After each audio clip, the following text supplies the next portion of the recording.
Aloha. Talk Radio. Good evening, everyone. This is me, Jonathan Alexander, and I'm here to host a very special episode of Life, Laughter, Happiness. It's the 13th anniversary of me doing this podcast. Today, I have my co-host, Barbara, here. Are you there, Barbara? Yes, I'm here. Hi, everybody. I'm excited about celebrating today. Yes, and our psychic is here today. He's Dale Shear. Are you there, Dale? Yes, I am, Johnny. I sure am, Jonathan. Aloha, it's Dale. amazing. Aloha. I was going to tell you, I think we have, I told somebody to call in because I wanted them, because I told them that today was the anniversary, and this person's going to call in, so I'm going to go and put this person through. 407, you're on the air. Congratulations, by the way, Johnny. You've come a long way. Yes. Yes, Well, you have, I Johnny. couldn't do it alone. I mean, Lori, are you there? Hi, how are you? Congratulations, Jonathan. I'm so excited for you. Hi. Hi, Lori. This is monumental. Hello, Barbara. Hi, Lori. Hi. And hi, Lori. I'm Dale. Hi. Thank you for calling. Definitely. Congratulations, because, me and Lori are both it's not just Johnny's show anymore, I guess. It's like he feels like he has a duo, like a team. And I'm celebrating me doing, like he found out, 260 shows now, and the last year and 4 months of Life, Laughter, Happiness. So I'm excited, too. That's wonderful. Well, like I was saying, congratulations, and I'm glad you let me call in. 13 years is a long time, and none of us would be here today if you hadn't persisted, pursued, and done what you did. And I think you're a remarkable person. I know that I've had numerous conversations with you, and you always really, really impress me with how methodical and well-rounded you are. Everybody thinks this show just comes together seamlessly because you're so humble, but I have spoken to you in depth, and I know that there's a lot of wheels going on in that brain of yours. The wheels are constantly turning, and I just want to say thank you so much for hanging with it. In the conversation that we had earlier today, you were such a dear heart. You were telling me about your very first interview, and Jonathan, that really touched my heart. The way that you reach out to people, and the way that you're just so well-rounded. I mean, from your very first guest to, my gosh, Dale Shear from Hard Copy. No. Are you kidding me? This is amazing. And I'm Barbara? Barbara back. I think Barbara from got disconnected, but Barbara got disconnected, so I'm going to try to get her back. Give me See 1 that? second here. See that, Johnny? We were just talking about this, how crazy before the show, how crazy our life has been in the last few days. I wrecked my car, and then I had to go to the Geek Squad, and then Barbara said her closet fell down. We were just laughing and laughing and laughing. And it's like Barbara and I are like a comedy act. We could, Johnny, we could do a comedy routine, me and Barbara. Yeah. With you being the host. Because I have to agree. He does an amazing job. He does such an amazing job. And he is able to do so much with so little, and to make it grow and to have a direction. I mean, sometimes you listen to these blog talk radio shows, because I've been listening to blog talk since about late 2008, and I've been privy to see the evolution of blog talk. And I did it not even living in the States. I was living overseas, and I found a creative way of being able to call into the States without paying long-distance service. And when I was doing my research, I actually came across Blog Talk Radio. So I said, you know what? Now that I can get free calling into the States, let me call Blog Talk Radio since it's not going to cost me anything. And I lived in a country where people spoke French and Arabic and all kinds of other different dialects. So it was really refreshing to be able to speak for an hour or two and network with people in the States when I wasn't even in the States. And that was the warm-hearted feeling that I got with Blog Talk. Where were you, sweetheart? Where were you? Oh, I was in Morocco, North Africa. Oh, my word. Oh, my word. I had that happen to me in London. I mean, so I know what you're talking about, the exact same thing. Mm-hmm. But Morocco, oh, wow, that sounds exciting. Did you like the place? It had its pluses. The fact that I was pretty much strapped for communication.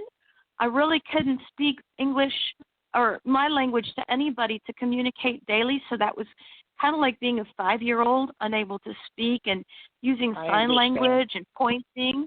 But what I had no other choice. I tried to apply for work, and I said, okay, I'm going to have to take a couple of years of French to break in. So what I ended up doing was pounding the doors and asking people, hey, I speak English, I write English, I communicate in English. Do you need anybody? And I got hired by different schools that took me in as an English language and writing teacher, and I had no choice but to create my own curriculum. And when I wanted to do that, that's whenever I came across Blog Talk on the radio and came across OVO, OOVOO, and that's how I was able to call in from overseas, and I learned all about Blog Talk Radio. I want to say something because this is about my co-host Barbara. Are you there, Barbara? Yes. Hi, you guys. Yes, I'm here. This lady has been a real blessing to me. She has been nothing but a blessing to me. Every time. I mean, it's sort of funny. Like whenever we do something, I always look like I'm falling all over myself, and then she looks like she's she looks like she's going out to the Oscars. It's amazing, a beautiful show. Oh, no, you don't. Thank you, though. And the thing is that I have a lot to learn, and that's the whole point of all this. I got into this knowing that I have a lot to learn. I mean, like when I interviewed Dale would say, okay, step back. I knew that I have a lot to learn. It's okay. And I know that Barbara will do things like, she'll be like, okay, what do you wear when you're sitting, you sit up straight, And I told you I don't care what you do. I said just don't be on your bed. Just sit in a chair, and then you can rock, you can fidget, you can do it, whatever you want. But that's you, Johnny. But I just want you to be in a chair. That's all. That's all I care. Okay, can I? And am I allowed to say something? You guys, but we need to dress him up like a funky hat. He needs to have a look, though. I'm going to take care of that. Yeah, when we meet. That's true. That's true. But can I say something very important? Sure. Okay. Very important. This man deserves a medal, Jonathan. He has cerebral palsy, and he has done all this on his own with Barbara. Mm-hmm. And the man is incredible to even get this far when 90% of the people can't even boot up a computer. So I applaud you, my friend. I concur. Good job. I concur. We wouldn't be here if he hadn't have taken the initiative, if he hadn't pursued his dream. And I just admire him so much. Like I said, I've had some deep conversations with him, and all that Gail just said, his brain is fine. Let me tell you something. Oh, yeah. The man is brilliant. He is genius. I have nothing but the highest respect. I call him a servant. You know what that is? Yes. To me, that's what he is. He's genius in that area of being a servant. That I recognized it the very first day that he asked me to be on his show. I recognized it then. Really? And I realized, yeah, I did. I recognized that you had that ability. Now, he asked me something a while back that cracked me up. I knew Johnny Carson since I was 13 years old and had a long time with him. But the funny thing was, Jonathan asked me, "Am I like Johnny Carson?" I said, "No." No, I remember that. I do remember that. Yeah. No, you just have a name. But funny. you have a lot of potential there, kid. You have a lot of potential. Yeah. You do. And you know what? He has things to learn, but don't talk down about yourself that way, Johnny. You're doing great, and you're doing really well at so many things. And you are starting things, like Dale said. You do deserve a medal, and you're powering through all of your obstacles that you used to have. You have not had a depression spell for months, and now you're starting a whole other thing. Our TV channel. Yeah. So you got to give yourself a lot more credit. Actually, I want to fill Lori in on this because this is hysterical. The way Dale found out about the TV channel. Okay, this is what happened. Dale was on the show. I'm not making this up. And then Dale she goes, "I have a prediction to make. Okay, I think that Barbara is going to be on television soon." Now, what happened was I started making the TV channel. Dale didn't know about this. So I turned over the message to Barbara and said, "Barbara, she doesn't know. We didn't tell her." So I told her one day, I said, "Okay, Barbara, I think we should put the channel in the shout out." So Barbara starts in and she goes, "Yes, and we have a no Roku channel." And then Barbara Dale's trying to say, "I have Roku. What's this? What is this?" That's serendipity. That's serendipity at hand. Yes, and none is. of this would go through if it wasn't for your drive, Jonathan, your imagination, creativity, and just you have heart. You're all heart. Everything you do, you're all heart. Your friends mean the world to you. The people that you interact with mean the world to you. Those feelings mean the world to you. And I think that is a blessing. I think that is a blessing. I think that Barbara, I think Barbara and I both know that with all our hearts because Barbara is a very special person, beyond speciality. I'm going to be doing a reading on her as soon as she gets her cards, and I mean, I'm going to be doing something very special for her as well because Johnny wants me to do that, and for Johnny. But I mean, to just do what he's doing with this new TV channel. Okay, it's starting off. We have a little bumps. It's no big deal. I know. But, everybody starts that way, and, it's I was going to say something because this is something that a lot of people don't understand. I'm taking a course right now and I might need some on how to be on TV where you basically, you learn to make pictures and everything. And the thing that's interesting is how to make pitches, like how to get television interviews, how to get interviews with local television stations. Yeah, pitches, that's something that I'm trying. pitches. Yeah, that's with local that's stations. What I'm trying to learn. Okay, well, you don't have to learn. I did that. I had my own TV show in Hawaii for 5 years. So what are you trying to pitch to whom? So I can tell you what to do. What are you trying to pitch? It's trying to get the channel seen. I'm going more for the channel because I think the channel is gonna boost the show as well. But it's actually I picked this as more of a community than a channel. Look, I'm reading your mind. You're trying to get people of affluence to be on your show so it'd be more popular. And is that what you're trying to do? Okay. But you're forgetting one little tiny thing. Now, but I think of a couple of interviews. If I could get a couple of vocal interviews, it would help Barbara out big time. Yeah, it will. Help me. But you also got to look at. Barbara is great at promotion and marketing and sales.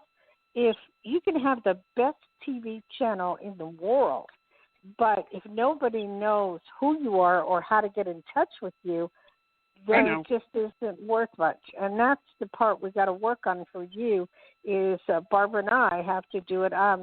I've been telling some people, I've been watching some podcasts, and I'll just briefly say this. There's Barbara, I don't know if you get a chance, on YouTube, there's this Wonder Hussy, and she goes all through Nevada, and she has 100,000 hits. And I made contact with her to try to get her an interview, for you to interview her or Johnny to interview her. So for you to look at that show. That's an interesting name.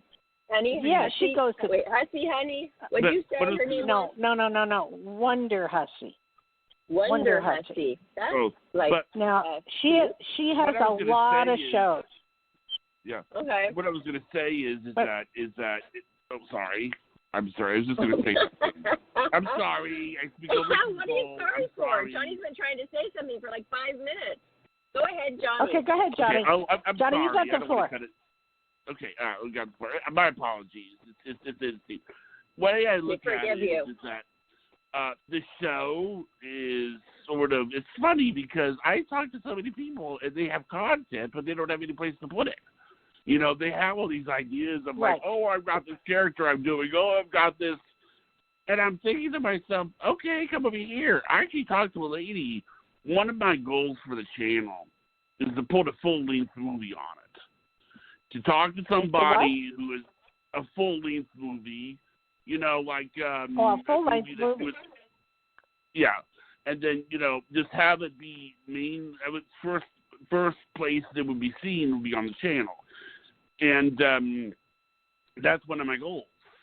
And I'm learning some things, you know. I mean, I have to admit, I agree with Barbara. I mean, you know, it's like I'm not the most professional person in the world. It's the Asperger's, it's the hair. It's that's why I have a feeling that when I go see Barbara, I'm going to feel like a Ken doll. She's going to be making me up and everything.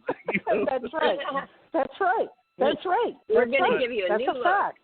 But I'm okay with that. I mean, because I think one of the reasons I'm okay with that is that every time that I've ever had a female give me suggestions on how I look, it's always been a family member. And I think at some point, and by the way, I just want to make this is a little fact that I didn't really bring it up. Me and Lori, we share the same birthday. I don't know if you knew that, Dale. We're both May 28th. No. Are you both? Yeah. What is it, August 28th? No, May 28th. See, what happened I'm sorry. When? May 28th. When is your birthday? May 28th. I'm sorry. And that, what sign is that? Hold on, let me think. Gemini. April. We're basically 14. I know, but March. Yeah, no, you're too. Now you are. You're right. Okay, March 21st to April 21st is Aries, and April 21st to May 21st I thought was Taurus, but am I not correct? Okay, so you're Taurus. And then so you border on 28. Right, but May you know, 28th. Barbara, 10 days into a cycle of so I do know of astrology, just a little bit, but 10 days, either way, before or after, like on March 21st, so I entail quite a bit of Pisces. In fact, when my chart was done, I had 5 houses of Pisces. And that's a very psychic sign. So the same with you guys. When you're doing May, if you go back 10 days either way, you still have the other signs in you. So you have Taurus and Gemini. I have a lot of Pisces and whatever. But if you have someone do your chart, it runs into different things. Let me tell you this. I'm going to tell you, though, Barbara, the most reliable that I have found charts in the world is Vedic astrology, VEDIC. Are you there, Lori? Yeah, and the reason. Yes, and Dale, I just have to interject really quickly. I am more of a Taurus, and in Vedic astrology, I am 100% Taurus.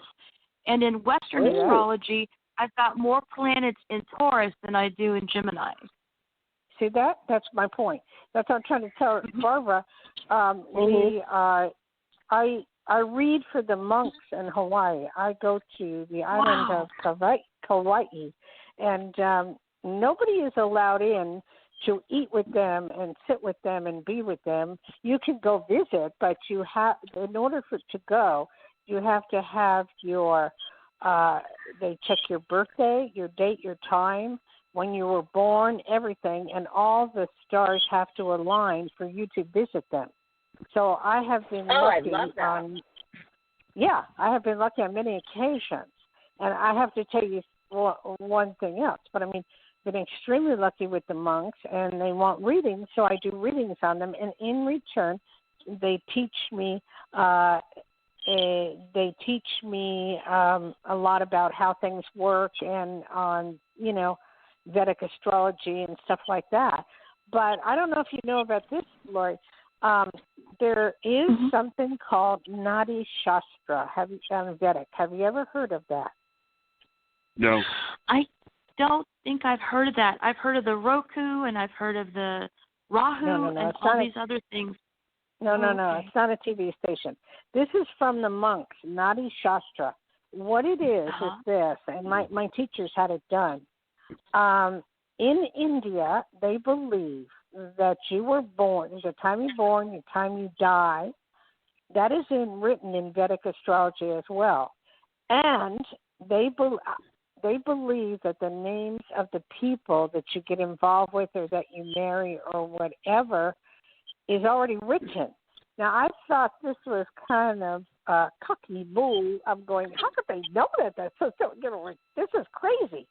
But my teacher, Peter Hurkos, had gone to India, and he had experienced the Nadi Sastra. It is a leaf, and on this leaf it is written from the time you're born to the time you die, who you meet, who you be involved with, and everything. And he swore to God to me that he went through that. But there's only like 3,000 or 4,000 people in the world that are written on this leaf, on this Nadi Sastra. Now, I was asked by the monks to go to India, and they would get me passage and go with me to meet the head guy to learn Vedic astrology, but keep in mind I know nothing about math. Anyway, they wanted me to go, and they said I was listed in this Vedic astrology, and they would read it for me. And I never had a chance to go yet. Swear to God. Wow. Swear to God. You were? That's awesome. Yes. I've had some weird stuff happen, so this is... it's actually kind of funny. I looked about the name or something because I wanted to make a comment about this. It's sort of funny because one time I was taking my mom, she used to read me these Bible stories one time, and the story was always something like this. The angel of the Lord appeared to the woman who was pregnant, and she says to her that she will have a baby boy. You can name him Peter. Oh, yeah, that's wonderful. But after hearing this story also at the time, it makes me kind of want to raise my hand and say, listen, I have a question. Why is it that the angel trusts you to take care of the baby, spoil the, feed the baby, bathe the baby, take the baby to the bathroom, do all that other stuff, but you can't name the baby? Now, is that a question? Yeah, I mean, it just seems like you should be. Why are you trusted to do everything else but name the kid? You understand? Well, who's saying you can't name the kid? Well, in the Bible, in the Bible stories, I mean, that's the way it works. Is the angel of the Lord appears to you in a vision and tells you what the kid's name is going to be. I mean, it seems to me. I don't know. Yeah, I don't know. I don't have a clue. I wonder what. Okay, sorry, Del. But I'm wondering what Priscilla would be named if it would be up to God. I'm kind of curious. I have to do some meditation tonight. Wait. Johnny, you guys are going. You guys are going. We lose her. We lose Del. You guys sometimes. are going above my head. You're going above my head. I don't Lori know. Get it? Lori, did you get what we were saying of the joke? Yeah, just divine providence, basically, Dale. Everything has preconceived timing. The theory is the same as what you're speaking about, but they're just on a different subject of the same theory. That's my understanding. The theory of everything's already predestined. Mm-hmm. In the Bible. Yes, I believe that. Now, Barbara, I don't know, Johnny, I believe that things are predestined and I can prove it. I can prove it in any way, shape, or form. Is there anyone out there that doesn't understand predestined? Why I think that's good? Because you tell me that I'm not getting the coronavirus. And when you tell me something and you have that conviction in your voice, I believe you. And I feel better. You're not getting it. You're not getting it. Unless you're not getting it. Johnny's not getting it. Priscilla's not getting it. So thank you for that. That's encouraging. So, in fact, it's pretty much it's starting to go away. It's winding down in certain areas. Okay, what was I going to say? I forgot. But clandestine. We were talking about the predestination. What were we saying? Let me tell you how I can prove it. Okay. I do readings all the time, or did readings all the time. I did thousands of them in Hawaii, but because that's where I grew up mostly, there in Jersey. But in the readings, if I would tell somebody, don't go on that plane because the plane is going to crash. So I'm begging you not to go on that plane. So the person doesn't go on the plane, and the plane does crash, okay? But they're not on it. The next person is on it, okay? That wasn't their destiny. You can alter and change the future to a point, but it'll go right back to where it's supposed to be. And when I say predestined, I mean predestined. You have a little bit of free will, little stuff, but not. It's on the major things in life: a plane crashing, who you marry, who you have an affair with, whatever. Those are predestinations, okay? Those are meant to be for whatever reason they are, And it's synchronicity. It's meant to be. The big things in life. The little things, like Johnny's Johnny's supposed to have a television network. He's going slow, but he's getting there. But guess what? That is his destination. That is what is supposed to be doing. But that's like a little destiny. I thought these were big destinies, like plane crashes. Oh, no, that's not little. No, that's not TV? little. I didn't know he didn't even have a sorry to get off on that. But I did not know that he didn't have a TV working. Oh, you didn't? No, I got on him for that one. It's up and running. Johnny, how long have you not had a TV running? Oh, well, actually, I had a TV running, but it was my parents. See, the thing is that it was that I could go down there. It's just that I think what it is I didn't want to tell them about the TV channel for some time, and they said, why didn't you tell us? And it's like, I don't know. I tell people those things about them to promote. I don't want to be promoting to my family, But then when they've heard about it, like, well, son, it's not. And I think another reason is that you'd be surprised at just how many people are responding to the fact that I have a TV channel with, wait a minute, you can do that? It's like, I mean, because when I first heard about it, I'll be honest with you, I kind of conveyed the incorrect information to Dale about what it was I was doing, and I told her that we were doing something on Netflix, which is impossible. Yeah, you did, and I'm going, there's no way you're going to get on Netflix. No, not now. You don't have the money to get on Netflix. I mean, and a lot of people, so that was what happened, and then, she thought that's what it was. So, but then, it was like it turned out to be on Roku. There's actually there's two other ways that you can do it. Roku just has the most visual people. It's seen by the most people. And when the channel got uploaded, I was so amazed. I was like, oh, God, I can't believe this. And it's just, I love it. But I have a question. I love it. Did you think making my own channel was possible? I mean, did you think that was something a real thing that you could do, or did you know about that? Or not on Netflix. When you said Netflix, but on Roku. I had no knowledge that you could do that. But after you explained to me how you did it, then it made a lot of sense to me. And I realized that anybody could go up on Roku.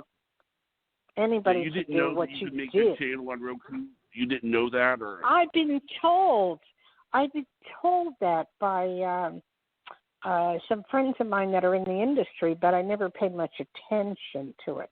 My husband said to me, I have so many shows that I have done in Hawaii, and he says, well, why don't you give it to Johnny and upload it? I said, no, they're on VHS to begin with. I look 30 years younger, and I don't really want to do that. Hand them over. You can put them on DVDs. Okay, you guys, put them in a box, send them to Costco. You don't even have to have it organized. Those people take over all that stuff, and they get it on the thing, whatever you want it on, to view, whatever's the most happening now to view. But, Barbara, I look so much younger, and, the readings are so accurate. I ran them to death in Hawaii, but maybe people would like looking at them. I'd have to ask my husband if he knows where he put them. I think it's worth it. Well, I think it'd be worth it for you to get those all on something that people could actually view, because you want to have that around forever, and that's your legacy. And then you can start you could have her YouTube channel, put them all there, so they're there forever, Dale. It's really important. VHS tapes eventually lose quality, so you really want to get that uploaded as much as possible. Well, do it right away. Oh my gosh! I didn't know Costco. I didn't know Costco did that. So the one here doesn't even do photography, so I don't know where I would go to do that, but I'd have to check into it. I don't know. But there's probably a million people who do it. The show I had in Hawaii was, all I wanted to do was help people. And I got this show, I got the network show. We preempted CBS. And we were on a big channel in Honolulu. And I had everything. I mean, producers, directors, everybody helping me. And we did the show, and it was for 1 hour, I believe. Yeah, an hour show. And we would invite the studio audience that would come in. The radio station would invite studio audience to come in. I had no knowledge of who these people were. And they would come in, and I had a co-host, like you, like a co-host, and we would banter, and then we would go out into the audience with a mic with the DJ, and they would stand up. I just asked them name and where they were from, and I did readings on them, and they were so accurate, it was scary. It even scared me. It just was scary, I didn't miss. Very sharp. Didn't miss. You're very sharp. Jonathan and I would love to see all those. Sorry. Go ahead, Lori. I was going to say, we'll see. Jonathan and I were do. talking about you this afternoon, and we were marveling. Yeah, Jonathan and I were marveling at how much you have done, and about the fact that it has gone unseen, unpromoted, unnoticed, and how it's about time for a resurgence, right, Jonathan? That is true. You want to know why? One of my best friends many years ago was Shelley Winters, the actress. Wow! And I used to go to her. Well, I'm older. I go to her house in Beverly Hills, and we talk. And she goes, "Gail, you do all this in Tahoe and Hawaii. I mean, I had my shows at all the casinos. I did actually, nightclub shows at all the casinos." And you also do television in Hawaii, and yet nobody, really knows you. And I said, I want it that way.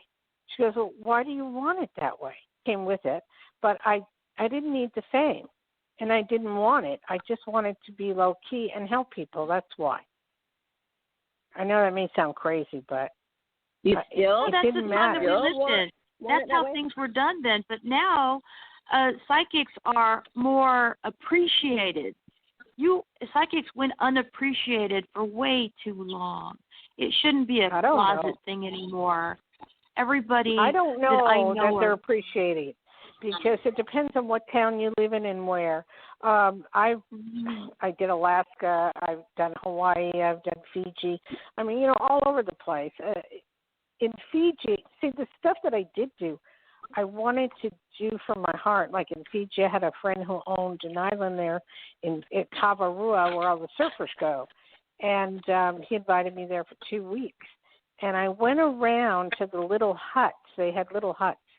And in the little huts, they had mayors. It was so cute. And they had a group of people. And they asked me to do readings on them and healings on them, and I did it. So he took me by boat to each little hut, and I did it, for 2 days, and I just loved it. And I helped him out with a whole bunch of stuff on the island, and I got to stay there for 2 weeks. It was fabulous. But I'm going to tell you something. A lot of the stuff I do, I never felt, if I just get a thank you, I was happy. I mean, sure. I mean, I charge money in Hawaii, and I didn't charge a lot. I mean, I'm so low in price compared to all these other psychics that are on national TV that charge $300, $500, $700 for a reading, $1,000. I mean, I charge like $100. I do it because from my heart. That's why I do it. And that's good. So people everything's fine platform. For her then. Pardon me? That's what it is on this platform. Everybody that's here, Dale, Barbara, Jonathan, everybody that's here does things from the heart and does things with a mission of humanity and wanting people to enjoy themselves and be healthy. I like that mission. I like that. It is a mission statement, Lori. Why don't you write our mission statement for us? Can you do that? She's a writer. Jonathan's already Lori written it. Lori is a writer. I'll write it. But okay, Jonathan's written it. I could read Lori's on the website. voice. Which one did he write? Which one did he write? Oh, I'm going to have to look it up. He's got a mission statement. Johnny? Can I read your mission statement, Johnny? Read it over. Well, where is it? I think we all have missions. The website is down right now. You put a mission statement on there? I wrote that whole website. I didn't know that you added to it. Well, when I said something about, hello, my name is Jonathan Alexander, I'm the creator, I thought that's kind of what a mission statement was. Oh. I don't know. It's your message. It's your goal. It's what you want to achieve. It's what you want to achieve by having your platform. I don't think we have that yet. We don't have that yet. I would say that if I had to, I would say, I mean, the closest thing to that is on the show description because but I think it could be more sentimental. I think it could be more touching. I think it needs a real writer to write it, which is Lori, now that she knows you and she knows me and what we both are striving for, which she just explained very well. I mean, and I think that she should write, let's write a really good mission statement. I love professional writings from writers, which is you, Lori. And we've been talking so much about working with you and having you write up some stuff for everybody. And I'm ready. When you guys have the time, I'm ready. I'm looking up Jonathan's mission statement right now. I'll write. Lori, I would have known you when I was writing all that stuff because I was wanting to ask everybody, but they didn't know. So I just wrote it. I took from everybody's of what they had written in all different social medias and their own Facebooks and everything. I took everybody's thing and then I kind of added it to it and wrote it so it is like flowing. Oh, Barbara, that's called plagiarism. That's called plagiarism. What do you mean? You got to quote the person. I had to take from his bio, and when Kelly was on, I had to take from her bio, and when Karen was on, I had to take from her bio, and when Vanessa was on, I had to take from her bio. I don't get it. Like, I had to get information somewhere. What do you mean? No. I'm joking. No, I'm looking for it. I actually wrote it already. I wrote it already because Jonathan quoted it, so I've got it written. I'm just looking for it. Jonathan, you got it in the email. I sent it to you. I don't. Oh, okay. Search your email. And I write as well, but I write just metaphysical books, and I wrote one little novel called An Angel Over the Airwaves. Dale, thank you for reminding me about your books. Oh, my gosh. I came up with the greatest idea. You guys will probably think it's great. I wanted to put together we'll see, 1 to 3 months. I don't know how long it takes people to read books, but I want to do a Life, Laughter, Happiness book club. And whomever has written a book that we know, and we'll take that one, we'll feature it that month or 2, however long you think it takes to read that book. We will do that, and everybody involved will be a part of our club. We'll have a Facebook page, and we're going to read and display and showcase that nice, either Dale, who is working with us, or DT, who wrote Lori. How to Get a 90 Days. Yes, well, I don't know if Lori wants us to read her book yet, but, sometimes they have to publish it. I don't know, Lori. What do you have a book written? I have several. Anyway, I just need to get them published. Okay. I wanted to do a book club, okay? So where everybody who is listening to us, which is a lot of listeners, can go buy the book and read it, and then we can have that book be showcased that month. Do you like that idea? Yes, that's awesome. That's awesome. And that's more also giving to people. That's more of a mission. You guys are just giving and giving and just really showing that we're all one. Helping people is actually helping yourself. Barbara. Hello, Barbara. Thank you. Don't mean to interrupt, but I have friends that have written phenomenal books. Like Richard had written. He was 20 years in the Navy, and actually he wrote Navy books, but they were love stories, and he had just got published. He's written 9 books. What? But if he, there is a prerequisite here. They have to be a guest on our show, and then we will be happy when we'll mention how to buy the book, and we'll be happy to have them, and we'll be happy to add that to the book club. I think that would be great. But they have to be on the show. Otherwise, why? There's a million books out there that a lot of great people. That's the whole key is we're trying to help the listeners in our community by promoting their book, and that'll be good for everybody who's reading it as well. Well, congratulations, Dale. Yeah, congratulations, Dale. Why? What did I do? Because what did I do? I don't know. You're so psychic that you're very, very psychic that everything you say almost stimulates a new idea of mine. It's so interesting. And I'm like, I'm going to do the book club, start with Dale's book. And you just said something about your books.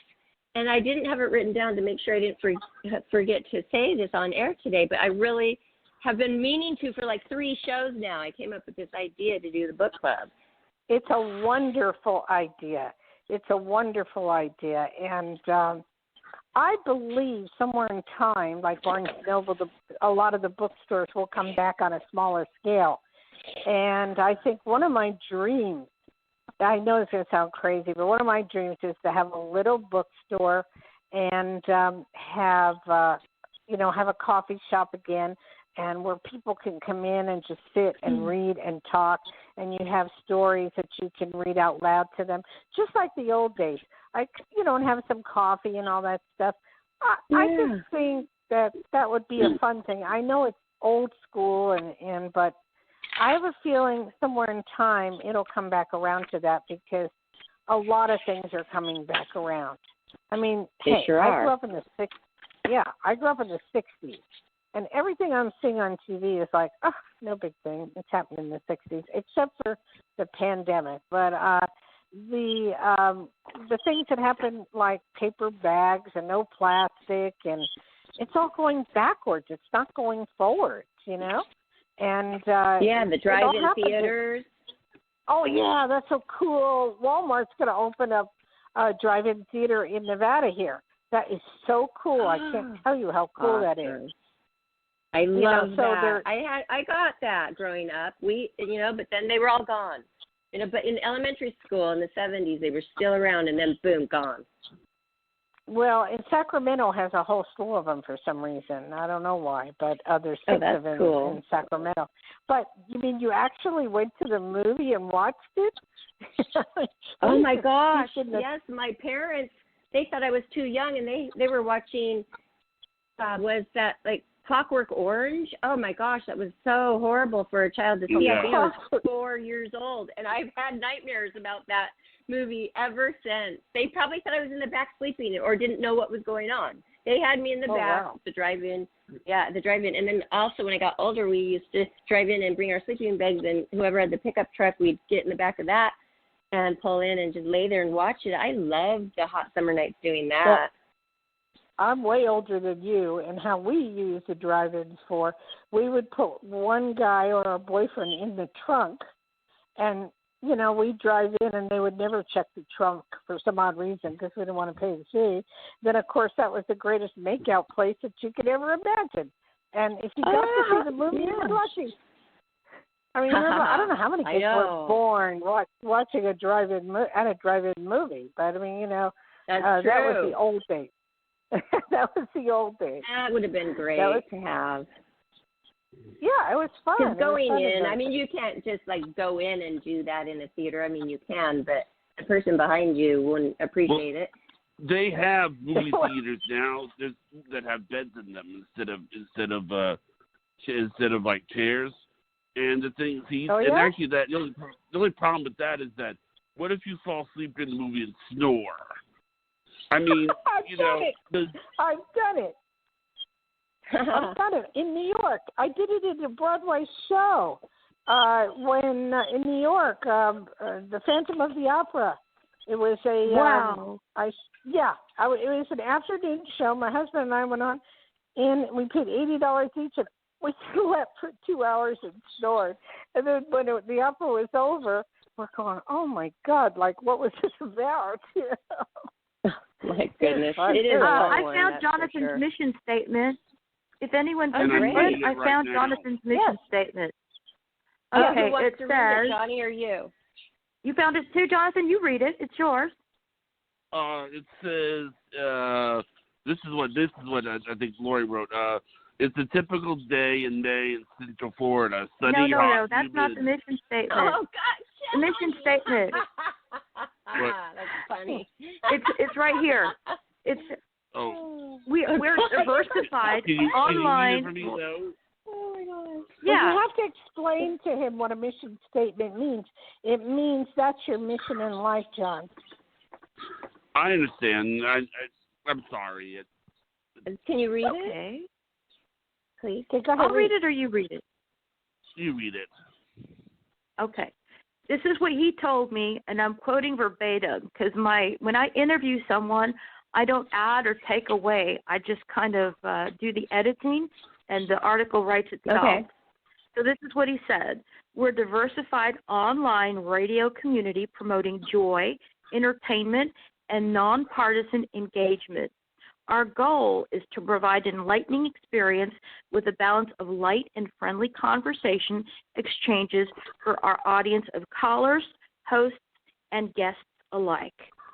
That's the mission. Oh, I love and it. His goal, that's beautiful. His goal is we aspire to have a long-lasting impact through our live dialogue that can be revisited in the archives.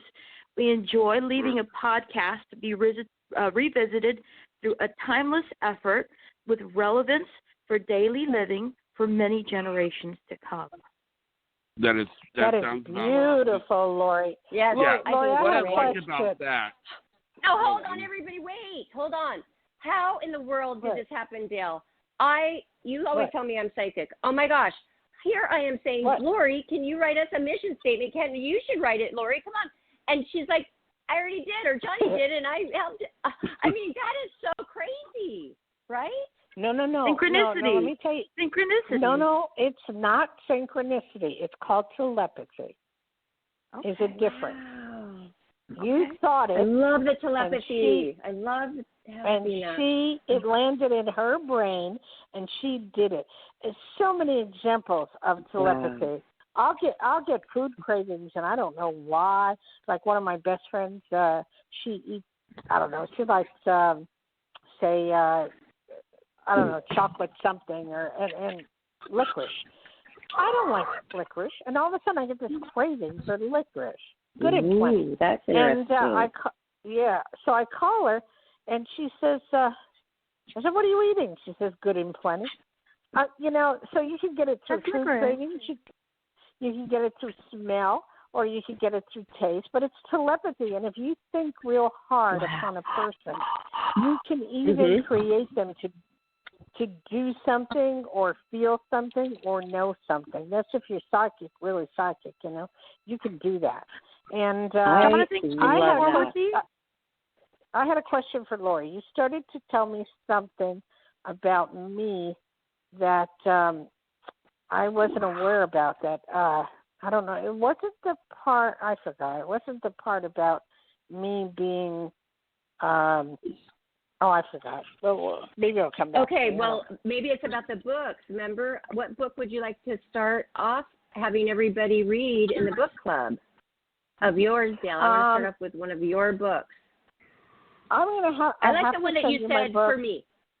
Hold on. The one that you said it would be good for me to read. It's not so much about psychic stuff, or it's like to be the best person, to be your. Okay, what was that one? Okay, I got two books. You choose. One's called An Angel Over the Airwaves. It's about a love-addicted, codependent angel that keeps falling in love, lifetime after lifetime, to be with the one she loves. And she can't get it right, no matter what she does. And every time she messes up, she has to go back to heaven and talk to Gabriel, and he sends her back to earth and has her do things right. Okay?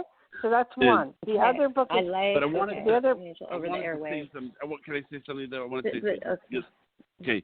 A lot of people sometimes, whenever I talk to people about the name of the show, Life After Happiness, and Dale and Lori and I talked about this a big deal, about why I chose the name, because this is something that I don't know if you knew this. About a couple of seasons into Happy Days, the show Fonzie became so popular that they wanted to call the show Fonzie's Happy Days. Well, Henry Winkler rejected the idea outright. And I think the reason I never wanted to name that is I knew everybody that was on the show was going to put more energy into it. I wanted it to feel like it was everybody's. I know, like, whenever I see a video, like, of Barbara, she'll be out with her friends, video talking, and then I know, and I don't even have to, I don't push her to do this. I don't, she always says, Life After Happiness at 8 p.m., and she'll just start talking about it in the show. And I'm thinking to myself, it's amazing. She's doing all this, she does this all on her own. She thinks to do all this, So it's like... it's telepathy. You do an awesome job on your own. If I can make a request from you, Jonathan, I just sent you the link to where the mission statement is contained, as well as your goal for the show. Could you please forward that on to Barbara and to Dale Shear? Thank you. So that they can read. I have one more question. They can when did read you do this? When did you guys do this?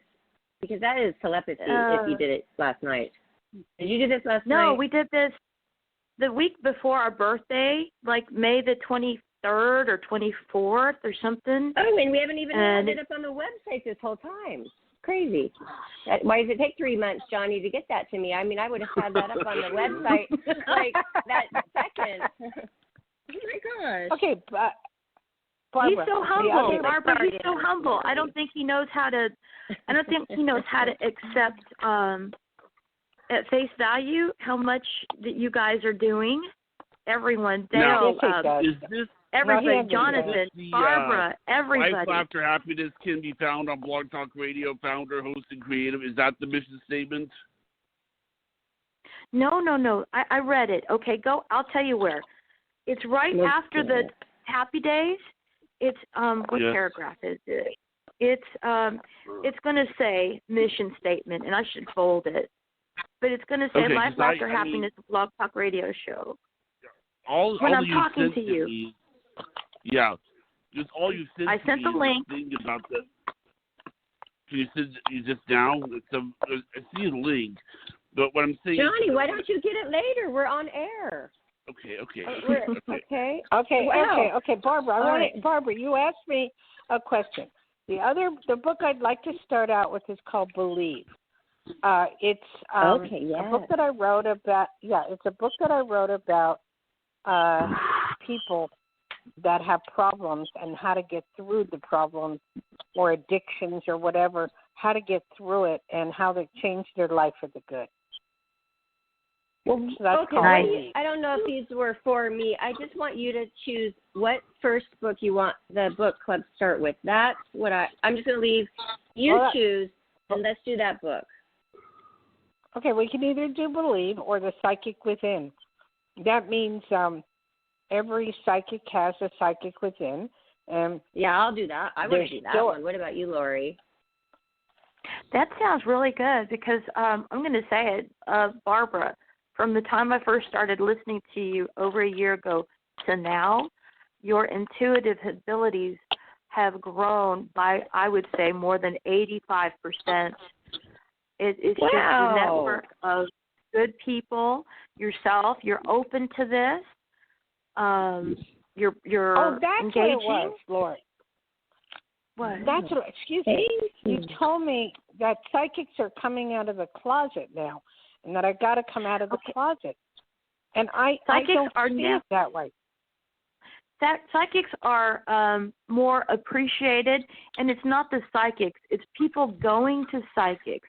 It's people being helped by psychics are coming out of the closet, not the psychics.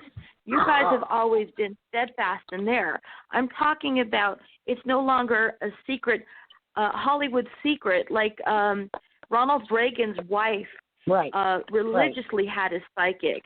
And people didn't want to talk about that. They didn't talk about it. Astrologer and intuitive astrologer, and they didn't talk about it until after he was out of office. And I don't think that's fair to psychics. And I think that now we're in a time where everything, 2020, full disclosure.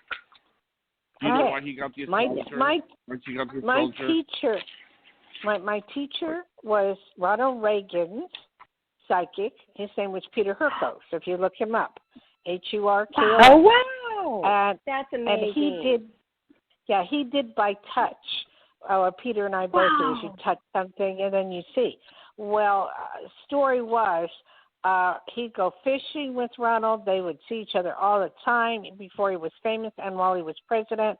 We had people in there that could help me become work for a psychic task force. It was all kind of weird. But anyway, Peter Hurkos did readings on him, and one day Reagan called, and the next thing I know, shoes showed up at the door, and they were Gorbachev's shoes. And Peter was supposed to read them for Reagan, and he did. And the question was, should I be friends with Gorbachev? And it changed the world. It changed the world. I was going to say Peter's, something. Do you know why? Really did. Do you know why Nancy Reagan got the astrologer? Why? Okay. Why? It was the assassination attempt. Oh, that makes sense. Well, think about it. I mean, your husband is assassin. Somebody tries to kill your husband, and I guess that was what made her do it. She got really, really upset, and I mean, she was worried about his life, so that's why she got the astrologer. Well, if you date back to the time of the Bible, they had prophets, they had astrologers, they had everything. I mean, it's been that old. And, nowadays, you're made fun of by the Skeptic Society. That's why I backed off, Barbara. That's why I didn't want to do anything. I was tired of the Skeptic Society going after me. They said, well, they could duplicate anything we do. Well, that's true. Anybody can duplicate what we do. That does not make it not real. And I got so tired of it. I know John Edwards did too. I know a lot of psychics that just said, hey, the great Randy who used to do it was just a scuzzball. But, I mean, all I can say is that I was offered $200,000 to, do their tests. And I turned it down. I said, there's no way I could do your test because you'd copy everything I do and you'd make a scam of it. So anyway, I back off a lot. They'll put me on the web. If they see anything I do, they'll go on the web, they go after me. So what can I say? They wanna do this to every psychic, Well, But those days have are a over. good reason. Those days are over. And it's time for they you aren't. to shine. For I hope anybody you're who right. matters, they are, because the rest of the world is fully awake. Everybody's awake. And I hope we're so. more accepting of our intuitive abilities, and people like you should be treated like royalty because of what you offer. What you offer to the average person. And none of us are average people. It's the indoctrination that we have bitten into, but none of us are average. And you've been able to get past that, and you've been able to excel real well at what you are, which is very gifted and giving. I think the way I did that in the very beginning when I was younger, and I started in 1980s, and in Hawaii, I was predicted by a psychic that would happen. And I went to Hawaii, and I got on a radio show there, and it started from there. And then I was on a radio show in Tahoe, and I go up and back, up and back. But how it started was miraculously, people would stop in their cars when they heard our show and go, "Is she for real? Is she for real?" Because I did not need questions. I would just hear the voice, tell them what I saw, and went from there. But then I got a TV show and all kinds of shows in Hawaii. Hawaii was very lucky for me, and I met I read for Imelda Marcos. I mean, at her home in Makiki, when they took Mr. Marcos away, and they whatever they did, I don't get into politics, but whatever they did. I was asked me and my girlfriend were asked to go up to the Marcoses and give her a reading. We had to switch 4 cars. We weren't allowed to eat the food they ate because they had to check. They have people checking their food, and before they eat it. And anyway, I was in the bedroom with Mrs. Marcos. She was, as an individual, the most delightful human being I ever met in my life. She handed me her 10-carat diamond ring and told me to read it, and I did. And she wanted to know if she'd ever go back to the Philippines again. And I said yes, she would, because they were brought up on charges in Hawaii and all over the place. And I said yes, she would. She wanted to know, I said, but unfortunately, Mr. Marcos may not make it, and he passed away, okay?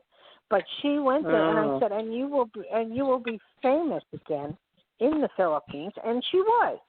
She became famous again. I think she ran for Congress or something. But my question to her was, why didn't you write your book? And she said, because my life isn't over yet, was her answer. Cool. So I mean, she wanted to write her book, and her life wasn't over. But I found her to be the most eloquent woman I've ever met in my life. Oh, wow. What can I say? I mean, and I don't tell people a lot of this stuff. I mean, I kind of stay low-key, because if they find out, they find out. And if they don't, I don't need to sit there bragging about things. You know what I mean?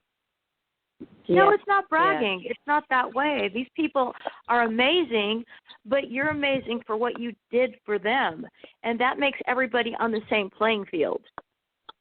That's true. That's true. Because I have read a lot of top officials and a lot of very, very, you realize something, that the people that go to psychics are wealthy. They're not poor. The I poor didn't realize that, Dale. I realized that because you guys are expensive. Oh, yeah. My girlfriend used to always try to get me to go. I was in my 20s. I'm like, no, I've got groceries to buy. They're Barbara, like $100, $200, $300, $600 a pop. Yes. I'm one of the lowest that there is in history, okay? $100. But I didn't have connections with psychics back then. I mean, I got my perks now with you, but I don't. Yes. My first psychic in LA was Dr. Don Torres. He charged $50, which was an enormous amount of money in those days. And I was doing extra work in Hollywood. At that time, I did 3 shows with Lefty. I did a whole bunch with Tony Curtis. But anyway, he was there as well, being an actor. And I stand in line for him for over an hour. And then when I finally got in, he gave me this reading. I was married, I don't know, about 15 years, and he told me stuff that I would get a divorce. He told me that I would be famous. He told me I would write books. He told me I'd be on TV. I was a housewife. I thought the man was out of his mind. And I stopped payment on that check. I was so pissed off. Anyway, and I've never done that. Never did that. Do you want to know something? 25 years later, his brother came to Tahoe and sought me out, and his brother was a preacher, and he was looking for me. Well, Don had passed away from AIDS or whatever the case may have been, but he said he always adored you and thought you were fabulous and that you would make it, really big. And I said, well, I didn't make it big, but I made it, So I said, I got something for you. Here's $50. Would you please take it? Because I owe it to your brother. And I feel so bad that I did that. He saw 25 years in the future, and some of the stuff he's saying is still happening. Wow. I love that. That's amazing. That's another serendipity coincidence, too, with Lori and talking about something, and then Peter, who is your psychic coach, had some kind of connection with that too. The Reagan. Yeah, the Reagan. And it evolved. When you mentioned that. It evolved. Wow. Mm-hmm. We're all on the same wavelength right now. Yes, we are. We That's really right. are. Yes, we are. We are. That's cool. We are. And it's pretty amazing. So when I see a vision, I'm writing it down, you guys, and I'm putting the date on it because I've been seeing some, and a couple of them I don't even want to repeat because they're really horrible things happening to some high up people. So I'm writing it down and I'm keeping my mouth shut. But I tell Priscilla so she can say, hey, you said it was going to happen, Mom. I just see the vision. I see the visions now. And there's something else, too, that was such a correlation. I mean, I'm writing it all down, you guys. And thanks, Lori, for telling me. And thank you, Dale, for encouraging me and other people. But Barbara, it's not that I want to be a psychic. I just want to use what I have, what I can use. Yes. Barbara, all you do is write it down and mail it, certified mail it to yourself with the date on it. Oh, thank you. Then proof right there. Okay. I've done it. I've done it with predictions. I've done it with predictions because if I saw something really major happening and nobody believed me, I would certified mail it to myself, put the date and everything on it, and unopen it and hand it to the person when the proper, appropriate time came to be. I mean, I see a lot of things in the future, and a lot of things sometimes, Laura, I will keep my mouth shut. I don't want to say anything because. Are you still writing it down and mailing it to you, though? I mean, you really should do that. No. I mean, I tell my friends stuff, and they go, right.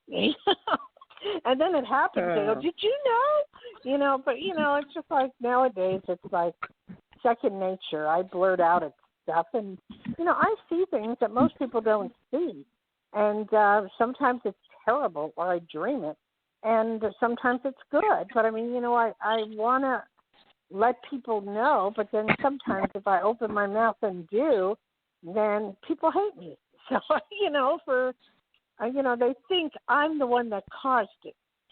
They think I'm the one. You don't want to be the bearer. Yeah. Yeah. Right. Yeah. They don't want to put that in the universe. I had a best friend who was a psychologist, and we're getting ready to do my own podcast then, and and she and I were together. Well, she leaves my house. She's a psychologist, and she goes home up in Tahoe, and she jumps over a little fence and breaks her whole her shoulder. And she claims I did. I said, what? I said, if I could. And then she what? Like that, I missed that part. She broke her shoulder, and then what? She claims I wished it on her. I said, are you out of your mind? Oh, I don't do stuff so like that. rude. That's evil. That's It's not like the old Salem witches here. It's not like the witch hunt here, right, Lori? I mean, come on. This is what Dale has to deal with a lot. Yeah, but a lot of those people don't belong in your life anyway, because what I've learned is when people are going to be nasty like that, when people show you what they are, you have to believe them. It's not going to get any better. The situation won't get any better with people.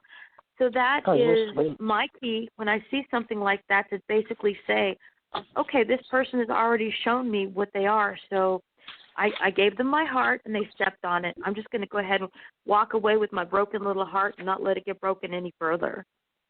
Boy, you know, I hear what you're saying, but it hurts like hell. Yeah. It hurts. I mean, well, being a Pisces, I mean, I understand Taurus, but being a Pisces, I mean, it's like my heart is shattered in a million pieces. And there's no way to put it together but time. You know, that type of thing. In alignment with what you just said, I just looked up my notes on my Taurus. I'm May 28th, but my Sun is in Taurus. My Mars is in Taurus. My Mercury is in Taurus. This is the Vedic astrology. I've got all those planets in Taurus. My moon is in Leo, and my Jupiter is in Gemini. And that's the only, my Roku, ROKU, that's Vedic astrology, is also Taurus, in Taurus. Your moon gets along with Barbara because you're both Leo. And your moon is kind of who you are. Wow. You know what I mean? Uh-huh. Yeah, that's cool. I'm going to read my whole chart on my birthday show on Friday, you guys. I had it done last year, and I'm going to read it. It's not going to take a whole long time. I'm going to read my I know, but you got to you guys are going to read where my planets are. My planets are amazing, Dale. Come on. You're going to find that out. Reading. On I'm waiting Friday. to order. Did you order your cards? Oh, I'm ordering them right now. They're called something. Wait. Please Rider, tell the audience. Rider Wait. Everybody. Okay, we need everybody. Thanks, you guys. We need everybody to listen to Dale telling what kind of tarot cards we need, because we need all of the listeners to buy them as well, so they can take part in the class when we schedule you soon. Yes. Okay. Yes. Yeah. Rider, because when I teach, write this down. Rider, RIDER, wait, WAITE. And they make several sizes. So pick the ones that you feel good in your hands. And you get it through Amazon.com. They're like $12. I have long fingers. I have medium hands, I think. Okay, then you got. That's interesting how that matters. You promised me you would order them. You need to order them so we can do I our know, show. and then I also had to look at a YouTube video of how to declutter your house, because I forget. I have so many papers and so many lists, and it's scattered. And Priscilla's like, "Mother, what's going on?" I'm like, I write everything down. It's on different pads. Oh my gosh, everything. I brought on the bins. I told you how it was a disaster. I literally get distracted with the disaster. I was watching on how to declutter, and I've been actually doing it while I'm talking. And it's I'm going to have to watch it consolidate. Too. But I'm sorry, I got distracted. I meant to. Go ahead. No, Barbara, I do the same thing. And I have to, my husband says I stare. Like if there's something in my closet and I have to put it all together, I stared at it for 3 months trying to figure out how to put it all together. He came in there in 5 minutes and went big. I hate him. I know, but it's because it's not his stuff. If it's your stuff, you can't do it. I've realized that. I can do anybody else's stuff so fast, but not my own. Because you have sentimental value on pieces. You have sentimental value on certain things, items. I need to wash that away and get rid of it. I've had it for so long. I mean, I need to not put attachments to the items. That's what that's my problem. But do you do this? You know what I do? After a while, I just pick up everything, throw it away, and give it to Goodwill and start over, because I can't deal with it. I cannot deal with clutter. And it drives me nuts. Anything that's cluttered. The papers and I'm just like, that, yeah. Oh, my Turnkey papers! I got a operation. That's what I want. I got a stack of papers that all has everything written on it my whole life. I don't know. I'm not organized. I know you don't want to throw it away because there might be one good thing on the paper, but I think that we need to work on that. I've had shows about that, right, Johnny? We have done shows about decluttering your home. And I believe so, yeah. Yeah, we did have one of those, and it was helpful to so many people. Yes. I have an idea. I'll go to your house, fix your stuff. You come to my house and fix my stuff. And then we will declutter. You're going to find some goodies, Dale. You'll probably understand that. I hiding understand spot the goodies that I forget about. Uh-oh. I do that too. Yep, I used to do that too. I used to hide things. I go, what did I do with it? And then you find it. I can find psychically anything for anybody. But when it comes to me, I can't even find my shoes.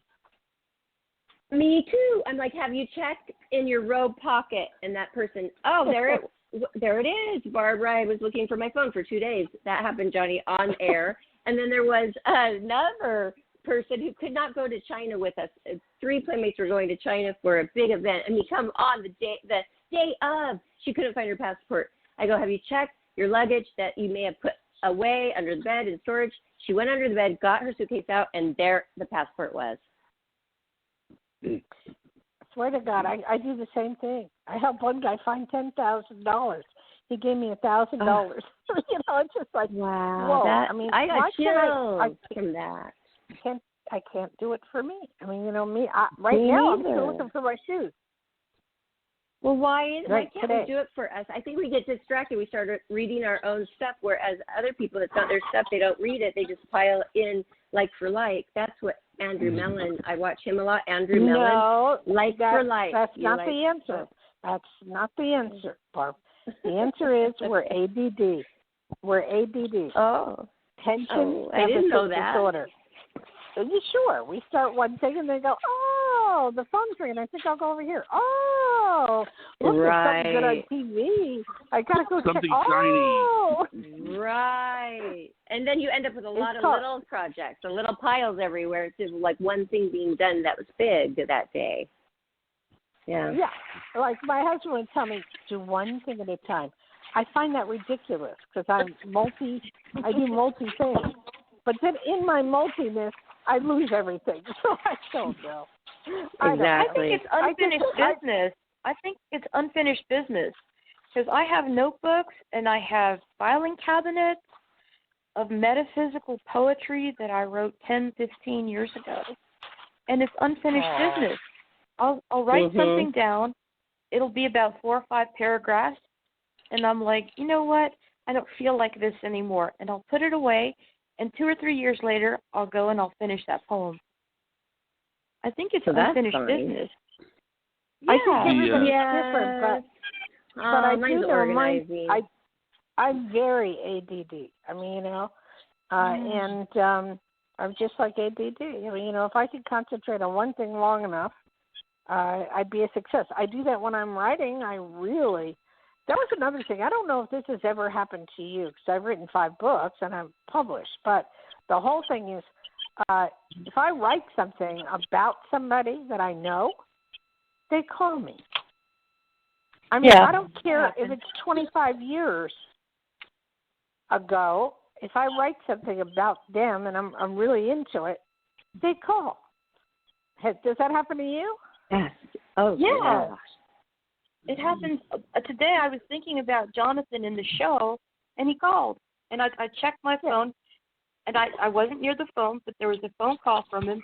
And I thought, oh, wow. Oh, my gosh. I know, but that, again, is telepathy. That's telepathy. Okay. Mm-hmm. I love it. I'm getting kind of hungry.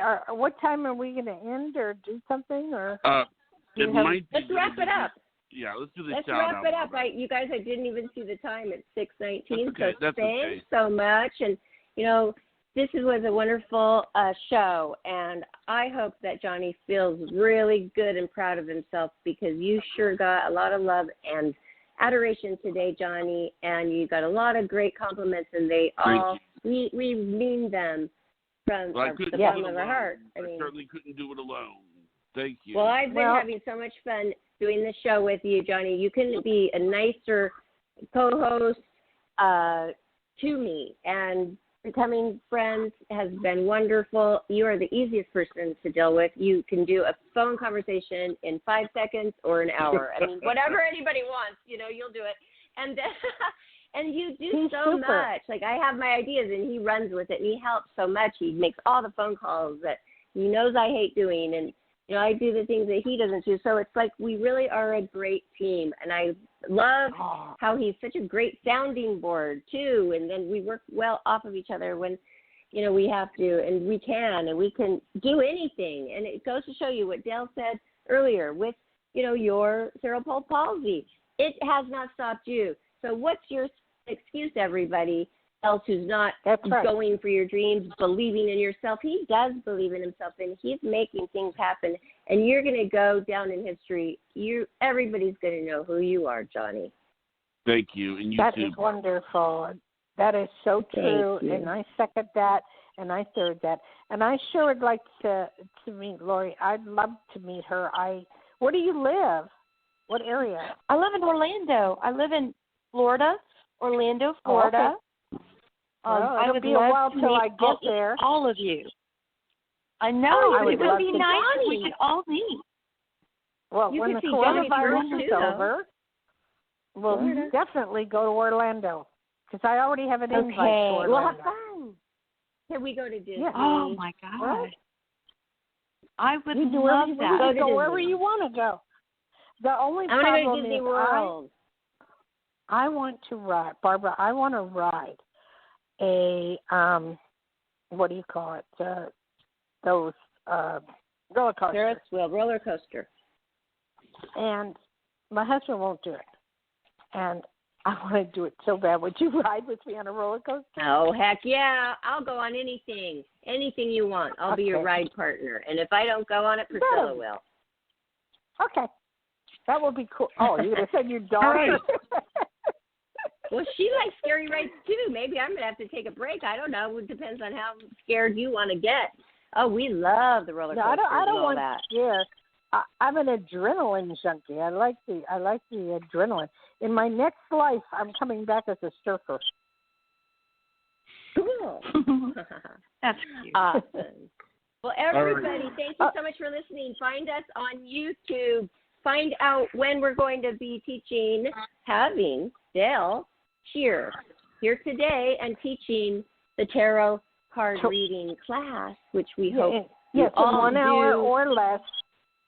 Take part. I will teach everybody how to do it, and then we're going to upload it to YouTube and Roku, and so they can watch, so that they can learn how to do it as well. All right. Yes. So watch for that update, and we'll be posting that soon. And find this and all of our other shows on our YouTube channel, and subscribe. Everybody, please. And Roku. We're doing your show. We're doing Friday show for Barbara's birthday, so please tune in. And I'm going to do a reading on Barbara. Yeah, I'm going to do a reading on Barbara. Okay, we're going to start off. We're going to start off with a couple fun things.